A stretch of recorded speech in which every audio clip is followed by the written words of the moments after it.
जनवरी 2019, moon market, model town Lahore. यहाँ पर एक नाला है। यहाँ पर एक शख्स बहुत ही अजीब चीज देखता है और वो पुलिस को फौरी कॉल करता है। जैसे ही पुलिस वहाँ पर पहुँचती है तो पुलिस के होश उड़ के रह जाते हैं, क्योंकि वो एक लाश थी, एक लड़की की लाश, जिसके बाजू टूटे हुए थे, जिसकी जबान कटी पड़ी थी, जिसके होंठ नहीं थे, जिसके सर पे जरबें आई थी, जिसके पूरे जिस्म के ऊपर तशद्दुद के निशान थे, सर के ऊपर चोटें लगी हुई थी। ये लड़की शिनाख्त के काबिल में नहीं थी। पुलिस के पास ऑलरेडी एक कंप्लेन थी जिसके अंदर एक हाउसमेट चोरी करके भागी थी। तो पुलिस ने इसी शक की बुनियाद पर उस लड़की के वालिद को बुलाया, जिसको पुलिस ढूंढ रही थी। तो आकर के वो वेरीफाई करता है कि ये उसकी बेटी उज़्मा है। आखिर कौन थी ये उज़्मा? क्यों इसको इतनी बेदर्दी से मारा गया? जानते हैं इस वीडियो के अंदर। उज़्मा एक इंतहाई गरीब खानदान से ताल्लुक रखती थी। इसके वालिद सिक्योरिटी गार्ड थे। घर के खर्च पूरे नहीं हो पाते थे क्योंकि इसकी सैलरी बहुत कम थी। तो इन्होंने फैसला किया कि ये इसकी बेटी को एक जॉब दिलवाएगा, हाउसमेड की जॉब। तो ये मॉडल टाउन लाहौर में एक अमीर ज़ादी के घर इसको जॉब दिलवा देते हैं हाउसमेड की। तकरीबन 10 माह ये हाउसमेड की जॉब सही से सरंजाम देती रही। एक दिन क्या होता है, जो इसकी मालकिन है मारूफ, वो पुलिस स्टेशन जाती है मॉडल टाउन के, और वहाँ पर वो एक कंप्लेंट दर्ज करवाती है कि इसकी जो मुलाजमा है उज़्मा, वो घर से कीमती जेवरात पैसे लेकर के भाग चुकी है और लिहाजा पुलिस उसको ढूंढे। ये जनवरी 2019 की बात है। मारूफ जो मालकिन थी वो खुद पुलिस स्टेशन के अंदर पहुंची और उसने कंप्लेंट दर्ज करवाई। तो आखिर अब क्रिमिनल कौन हो सकता है, अंदाजा लगाइए।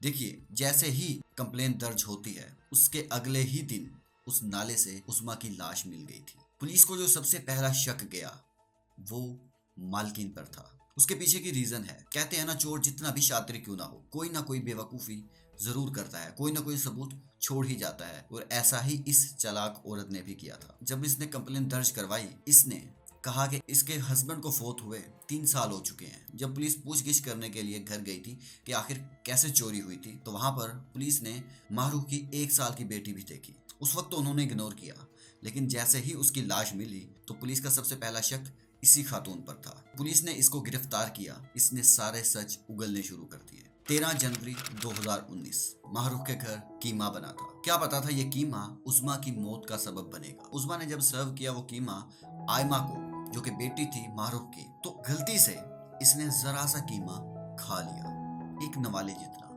जिसको देख लिया मालकिन मारूफ ने, और वो शदीद गुस्से में आ गई। उसने स्टील का बर्तन, दूध वाला बर्तन, वो उज़्मा के सर में दे मारा। 1 नहीं, 2 नहीं, 3 नहीं, तकरीबन 4 से 5, जो कि उज़्मा की जान लेने का सबब बने थे। इस तशद्दुद के अंदर सिर्फ मारूफ शामिल नहीं थी, बल्कि आयमा जो उसकी बेटी है और नंद रेहाना भी शामिल थी। उज़्मा का बहुत सारा खून बह रहा था, लेकिन ये जालिम औरतें उसको हॉस्पिटल बिल्कुल भी नहीं लेकर के गई, बल्कि खुद से ही इलाज शुरू कर दिया। 13 जनवरी को इन्होंने उसको मारा और 16 जनवरी को वो इस दुनिया से चली गई। और उससे एक दिन मरने से पहले की ये वीडियो देखिए।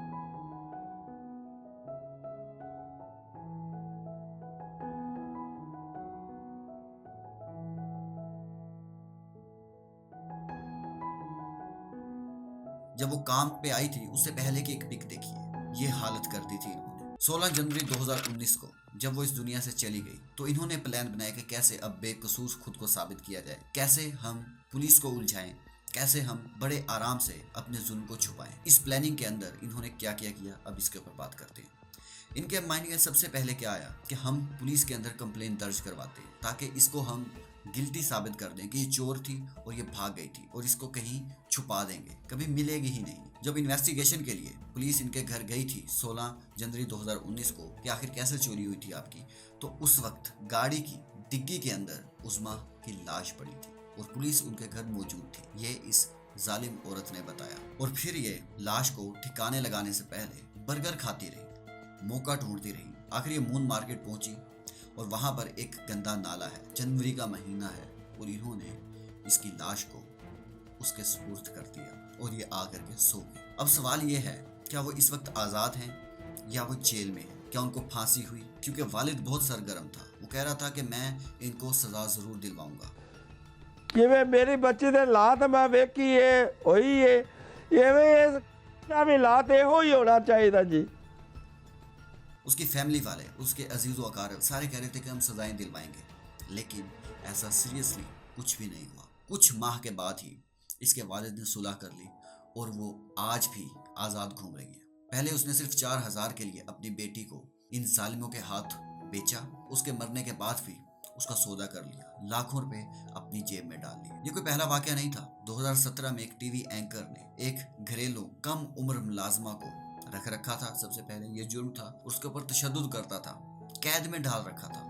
और 2016 में जज और उसकी बीवी एक कम सिन उम्र लड़की 10 साल लड़की के ऊपर तशद्दुद करते थे। जजेस जिन्होंने इंसाफ प्रोवाइड करना होता है, उन्होंने भी इतने तशद्दुद किए। ऐसी कई और उज़्मा आज भी तशद्दुद झेल रही है और ये जालिम इस पाकिस्तान के अंदर आज भी आज़ाद घूम रहे हैं। मिलते हैं अगले शो में।